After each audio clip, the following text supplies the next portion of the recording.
अगले केवल 2029 के चुनाव में भारत का प्रधानमंत्री मुसलमान बनेगा और उसके बाद हिंदू तो अगले 20 साल में कौम ही खत्म होने वाली है। हिंदू राष्ट्र कभी नहीं बनना है, हिंदू राष्ट्र कभी बन नहीं सकता। इसका कारण समझ लीजिए, हिंदुओं के घरों में अब बच्चे ही नहीं हैं।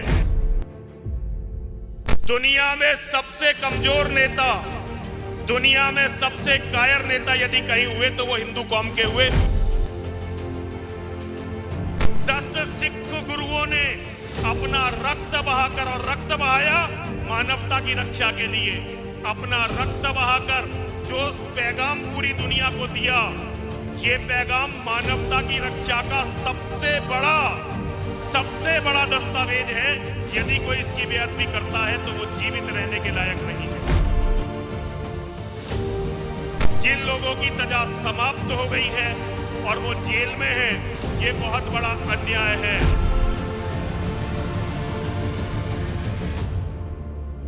कि आज यदि मानवता, धर्म और न्याय जीवित है तो इसमें जितना बड़ा बलिदान सिख कौम का है, इतना बड़ा बलिदान किसी कौम का नहीं है।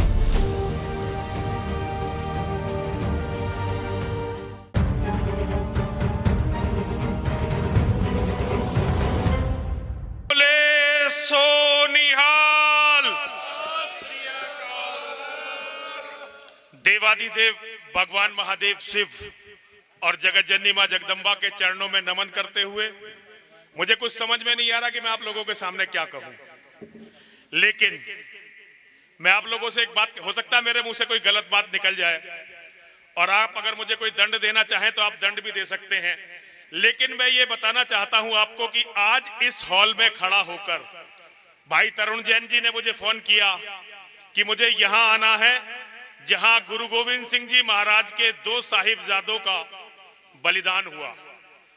भाई मैं साधु हूं, नेता नहीं हूं, मैं एक भी शब्द ऐसा नहीं बोलूंगा जो झूठ हो। मैं जिसे सच समझता हूं उसे ही बोलूंगा। मैं जितना सम्मान सनातन धर्म के किसी भी महापुरुष का करता हूं, उससे हो सकता है थोड़ा बहुत ज्यादा ही सम्मान मैं गुरु गोविंद सिंह जी महाराज, उनके पिता गुरु तेग बहादुर सिंह जी महाराज, गुरु गोविंद सिंह जी महाराज के चारों साहिबजादे वीर बंदा सिंह बैरागी जी का, आपके संपूर्ण इतिहास का एक एक सिख जिसने मानवता की रक्षा के लिए, धर्म की रक्षा के लिए अपना खून बहाया, मैं उनका बहुत बहुत बहुत सम्मान करता हूं। और मैं ये मानता हूं कि आज यदि मानवता, धर्म और न्याय जीवित है तो इसमें जितना बड़ा बलिदान सिख कौम का है, इतना बड़ा बलिदान किसी कौम का नहीं है। ये मैं दिल से मानता हूं। मैं अभी आप सबकी बात सुन रहा था। जिन लोगों की सजा समाप्त हो गई है और वो जेल में है, ये बहुत बड़ा अन्याय है। ये अन्याय नहीं होना चाहिए और इसमें आपके हर संघर्ष में मैं आपके साथ हूं। सिखों के किसी भी ग्रंथ के साथ बेअदबी नहीं होनी चाहिए, क्योंकि गुरु ग्रंथ साहिब 10 सिख गुरुओं ने अपना रक्त बहाकर, और रक्त बहाया मानवता की रक्षा के लिए, अपना रक्त बहाकर जो पैगाम पूरी दुनिया को दिया, ये पैगाम मानवता की रक्षा का सबसे बड़ा दस्तावेज है। यदि कोई इसकी बेअदबी करता है तो वो जीवित रहने के लायक नहीं है। ये मेरा मानना है।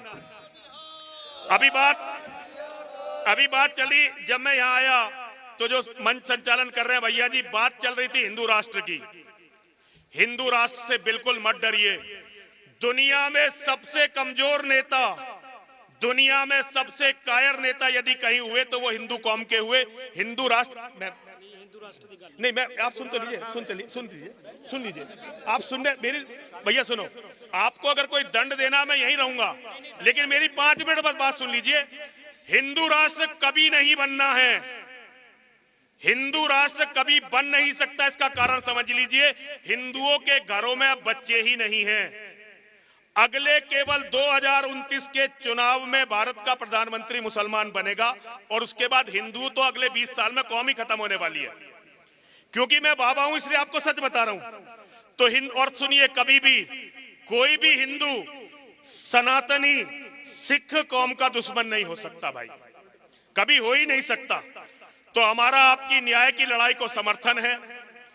हम तो अगले 30 सालों में खत्म हो ही जाएंगे, लेकिन सिख भाई हमेशा बने रहें, आपकी हमेशा विजय हो, आप हमेशा इस तरह ही खुशहाल हो, ये मेरी कामना माँ और महादेव से है, अपने सभी देवताओं से है। आप लोगों ने बहुत रक्त बहाया न्याय के लिए। हम हिंदू मानवता और न्याय की लड़ाई लड़ ही नहीं पाए, हम कभी भी मानवता और न्याय की लड़ाई लड़ ही नहीं पाए। बहुत कम लोग हुए हिंदुओं में। देखिए, विचारों में कुछ भी विरोध हो सकता है, लेकिन आपको यह मानना पड़ेगा कि पूरी सिख कौम यदि निकली है तो सनातनियों में से निकली है। और आपके गुरुओं ने न्याय की खोज की, आपके गुरुओं ने जातिवाद से, महाराज तो क्षमा चाहता हूं, क्षमा चाहता हूं, क्षमा महाराज, क्षमा चाहता हूं महाराज, क्षमा चाहता हूं, गलती हो गई, क्षमा चाहता हूं। मैं किसी का अपमान करने के लिए यहां नहीं आया, और कम से कम सिखों का अपमान तो करने की सोच भी नहीं सकता। लेकिन मुझे लगता है कि न्याय के लिए जितना रक्त आप लोगों ने बहाया है, इतना दुनिया में, इस देश में किसी कौम ने नहीं बहाया।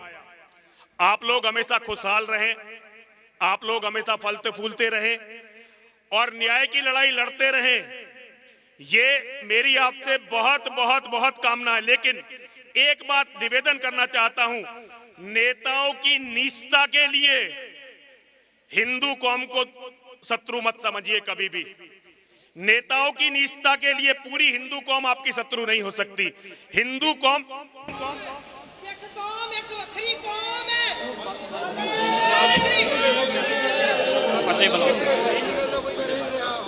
बोल जो बोले सो निहाल।